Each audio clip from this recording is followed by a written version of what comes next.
नौकरानी वर्सेस सास। नयनतारा मुंबई में अपने पति शिखर के साथ रहती और उसके घर पर काम करने नौकरानी कांताबाई आती। अब सास तेजस्विनी दूर गांव से शहर अपने बेटे और बहू के घर रहने आती है। तब वहां पर कांताबाई को देखकर वो हैरान और आश्चर्यचकित रह जाती है। ये लीजिए माँ जी, गर्मा गर्म अदरक इलायची वाली चाय। और बताइए, कैसा रहा आपका गांव से शहर आने का सफर? अब गांव से शहर ही तो आई हूँ, कौन सा 7 समंदर पार से आई हूँ। अब मिले राहत। तभी तेजस्विनी देखती है कि पूरे घर में कपड़े और सामान फैला हुआ है और घर में कोई भी चीज सही ढंग से नहीं रखी है। लो, शहर में आते ही ये दर्शन भी हो गए। अरे नयनतारा बहू, ये सब क्या है? साफ सफाई रखने से ही लक्ष्मी माता घर में प्रवेश करती हैं। घर गंदा रखना मतलब पनौती को न्योता देना। अरे नहीं माँ, ऐसी बात नहीं है। अभी ये गंदगी कुछ ही देर में साफ हो जाएगी जब कांताबाई आएगी। तभी अचानक से दरवाजे पर कांताबाई अपने मॉडर्न पर्स और कास्टा साड़ी में आ जाती हैं। सुप्रभात मंडळी, कसं काय? नमस्ते माताजी, मी कांताबाई, इस घर की नौकरानी, बोले तो सर्वंट। अच्छा, आओ आओ, नमस्ते नमस्ते। अच्छा कांताबाई, बहुत भूख लगी है, तुम कोई काम करो, उससे पहले खाना बनाओ। और खाने में बनेगा। देवा रे देवा, मैं तो भूल गई कि तेजस्विनी मैम सब आ जाने वाले हैं। नाहीतर मैं मस्त महाराष्ट्रीयन स्टाइल झुणका भाकर, पुरणपोळी, आमटी, कोशिंबीर वडे और लई सारे व्यंजन बनाती। अच्छा पे आज ना मी मस्त छोले पूरी शीरा बनाती है। अरे लेकिन खाना बनाने के पहले हमारी अनुमति तो ले लो कि हम सब वो खाएंगे या नहीं खाएंगे।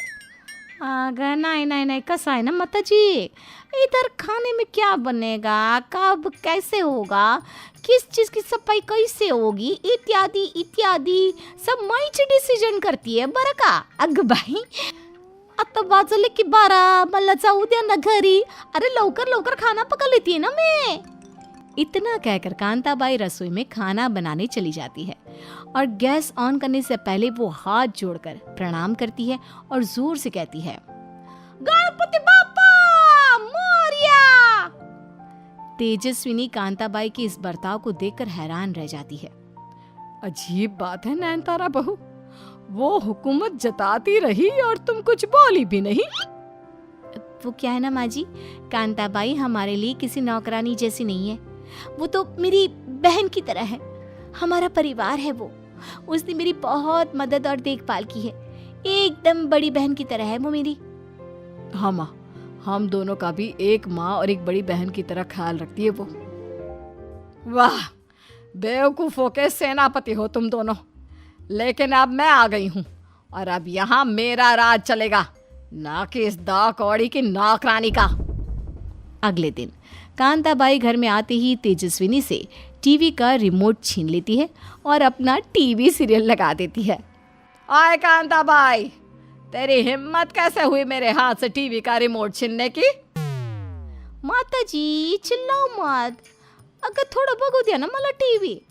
देवा रे देवा, अगं बाई शकुंतला अब क्या करेगी? शिट, ये अच्छा महिला, ये सीरियल वाले भी ना मेन सीन पे ही एपिसोड खत्म कर देते हैं। तुम क्या जरा दिमाग से पैदल हो? है? अपने आप को इस घर की मालकिन समझती हो? तुम एक नौकरानी हो और तुम्हारी जगह यहाँ सोफे पे नहीं जमीन पर है, हमारे कदमों में, समझी? उतने में नयनतारा वहां आकर तेजस्विनी को चिल्लाती है, माँ जी, आप कांताबाई से ऐसे बात नहीं कर सकती। कांताबाई नहीं, मुझे तो लगता है कि आप ही दिमाग से पैदल हो। अरे थकी हुई आई थी इसलिए उसने टीवी चला लिया, वो रोज ही ऐसा करती है, इसमें क्या इतनी बड़ी बात है? तेज तर और नहीं तो क्या। नयनतारा, अपनी मर्यादा में रहो, भूलो मत मैं तुम्हारी बचपन की सहेली नहीं, सास हूं। और नौकरों के साथ नौकरों जैसे ही बर्ताव करना चाहिए। उन्हें सर पर बिठाओगी तो आफत को गले लगा लोगी। अगर आप ये सोचती हो तो आई एम सॉरी, लेकिन आपकी सोच वाकई में बहुत घटिया और वाहियात है। हमारे समाज में नौकरों के साथ, वॉचमैन के साथ, ड्राइवर के साथ, मजदूर और कर्मचारियों के साथ ऐसा बुरा बर्ताव क्यों किया जाता है? क्यों पता है? क्योंकि वो गरीब होते हैं। आप तो 2 दिन के लिए आई हो, लेकिन कांताबाई मेरे साथ पिछले 10 साल से है और उसने हुक्म और राज तो चलाया, लेकिन मेरे हाथ में कभी ठंडी रोटी नहीं थी। आपके बेटे शिखर के कपड़े, खाना, सब कुछ उसने एक माँ की तरह संभाला। आपके लिए होगी ये नौकरानी, लेकिन मेरे लिए ये मेरी बेस्टी है, मेरी सहेली है। अगं जाने दो ना इन तारा ताई, या म्हातारीचं डोकं फिरलंय। क्या क्या कहा तुमने? इसने कुछ गलत कहा ना मुझे? बोलो बोलो, क्या कहा? देवा रे देवा, अहो माताजी कुछ भी नाही, काहीच नाही। कोई तो गुस्सा करती हो, मैं भी तो आपकी बेटी जैसी छू ना। कांताबाई के बढ़ते राज को देख तेजस्विनी का गुस्सा हमेशा 7वें आसमान पर ही रहता। ये मेरी बहू इस कांताबाई के पीछे लट्टू हो गई है। अगर इस नौकरानी से लड़ूंगी तो शिखर और नयनतारा को बुरा लगेगा। मुझे अब इस कांताबाई का पत्ता कट करना है तो नयनतारा और शिखर की नजरों में इस कलमुही कांताबाई को बुरा बनाना होगा। तेजस्विनी शिखर और नयनतारा के धोए हुए कपड़ों का रंग खराब कर देती है और खाने में कड़वे स्वाद वाला पाउडर घोल देती है। अब देखना क्या होता है। शिखर और नयनतारा जब अपने कपड़ों को देखते हैं तभी, हे भगवान, ये आपने क्या कर दिया माँ जी? हमारे कपड़ों पर और खाने में आपने ये क्या मिलाया है? क्या ये तुम क्या बोल रही हो नयनतारा? तुम बाहर आ गई हो क्या? देवा रे देवा, काय हो माताजी, कितना खोटं बोलताय। इतना झूठ बोलना सेहत के लिए और इज्जत के लिए ना हानिकारक होता है। मेरे इस मोबाइल फोन में इस घर का सीसीटीवी कैमरा चालू ही रहता है। मैंने आपको कपड़ों को खराब करते देखा, खाने में कुछ मिलाते हुए भी देख लिया। अपनी तीसरी आंख मंजिए सीसीटीवी कैमरे से। माँ, अब क्यों कांताबाई के पीछे पड़ी हो? इस बेचारी ने आपको क्या बिगाड़ा है? क्या बिगाड़ा है? अरे नाक में दाम करके रखा है इस नासपीटी ने। खुद को इस घर की सिठानी बनाने के पीछे तुली हुई है, लेकिन इसके घिनौने मंसूबों को मैं पूरा होने नहीं दूंगी। नयनतारा, शिखर, नई नौकरानी रख लो। मुझे ऐसी बदतमीज और बेढंगी नौकरानी नहीं चाहिए जो घर में ऐसी दादागिरी करती हो और खुद को नौकरानी नहीं लेकिन महारानी समझती हो, जबकि इसकी औकात तो जूती की नोक के बराबर है। तेजस्वी की इन चुपती हुई बातों को सुनकर कांताबाई को बहुत बुरा लगता है और वो रसोई में जाकर एक कोने में फूट फूट कर रोती है। तभी वहां नयनतारा उसे संभालती है। बस कांताबाई, तुम रोगी तो हमें हंसाएगा कौन? तुम तो पटाखा हो, फायर, इतनी आसानी से बुझ जाओगी। आता है, एकदम खरा बोलता है। मैं फायर हूँ, फायर। नौकरानी हूँ तो क्या हुआ, मेरी भी इज्जत है। ताई, तुम और दादा, तुम दोनों को मैंने कभी मालिक मालकिन नहीं समझा, क्योंकि आप लोगों ने मुझे कभी नौकरानी नहीं समझा। लेकिन आता देखना, ये जांगा पे एक नौकरानी वर्सेस सास की है। आता बगस तुम्ही। कांताबाई अगले दिन से कोई भी काम नहीं करती।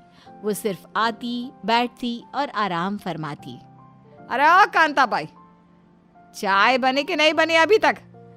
या फिर चाय बनाते बनाते ही नींद के झोंके खाते खाते स्वप्न लोक पहुंच गई?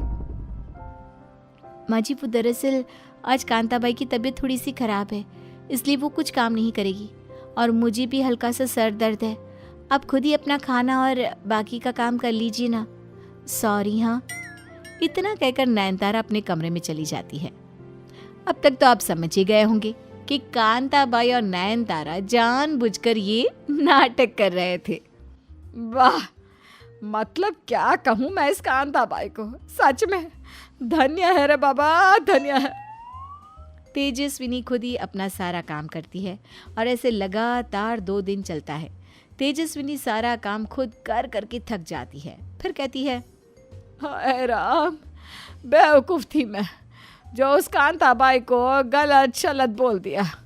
वो रोब जमाती थी लेकिन काम भी उतनी तेजी और फुर्ती से करती थी। खैर, अब मैं इस मुंबई शहर में और नहीं रह पाऊंगी, क्योंकि कांताबाई और नयनतारा बहू दोनों मेरा जीना और दुश्वार कर देंगी।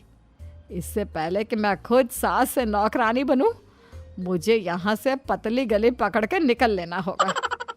तेजस्विनी अगली ही सुबह किसी को बिना बताए अपने गांव चली जाती है और कांताबाई जोरों जोरों से हंसती है और कहती है, बघितलं का? मैंने कहा था ना, जीत मेरी होगी। ये ए जाला, झिंग झिंग झिंगाट, झिंग झिंग झिंगाट, झिंग झिंग झिंगाट। भगवान जी, माँ जी को सही सलामत घर पहुंचा देना और उन्हें सद्बुद्धि भी देना कि नौकरों के साथ किस तरह का व्यवहार करते हैं। और हाँ, कांताबाई को हमेशा ऐसे ही खुश रखना, नजर ना लगे इस पगली को। नयनतारा कांताबाई की बलाइयाँ लेती है, इसलिए हमें हमेशा इस बात को ध्यान में रखना चाहिए कि नौकरों के साथ और गरीबों के साथ इज्जत और प्यार से पेश आना चाहिए।